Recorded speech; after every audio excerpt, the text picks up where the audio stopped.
August 15th is the feast of the Assumption of the Blessed Virgin Mary. The Assumption is the teaching that at the end of her life, the Blessed Mother was taken, body and soul, into heaven. Now, we've believed this since the earliest centuries of the Church, but in 1950, Pius XII formally defined it as a dogma of the Church. This doesn't mean that we didn't believe it before 1950, but then in 1950, he formally set it down in theological language for our belief. The teaching of the Assumption does not refer to Mary's death. And so, because death is a result of sin, a consequence of sin, many believe that Mary would not have died. She simply would have fallen asleep and then been assumed into heaven. But some believe that Mary would have chosen to die, just as her son did, and then been assumed into heaven. We don't know, and so perhaps someday in heaven we will ask her. But the Assumption is a logical consequence of the Immaculate Conception, that she did not suffer from original sin, so she didn't necessarily suffer the consequences of original sin, and so her body wouldn't have decayed. It was taken up into heaven.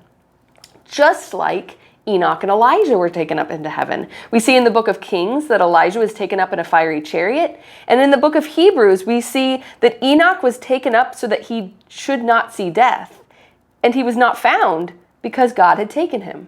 You know, it's interesting, no church claims to have the body of the Blessed Mother. And if you know anything about the Catholic Church and saints and relics, somebody would be claiming her body if it existed.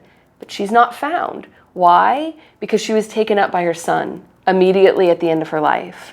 And we want to join her there. And that's the beautiful thing about this feast, is that just as Mary was our model throughout life, so too she's our model after death. We want someday to join her in heaven and have our body united with our soul after the Last Judgment.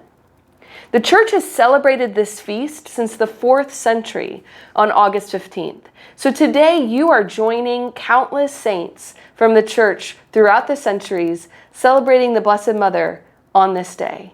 And so we ask for her intercession, that she continue to be our model, that we too may join Christ in heaven someday at the end of our lives. And this is a little theology in 3 minutes. Hey friends, thanks for watching. If you like Theology in 3, please like, subscribe, and share. And leave your feedback in the comments because I would love to dialogue with you. There is a lot more content coming. God bless.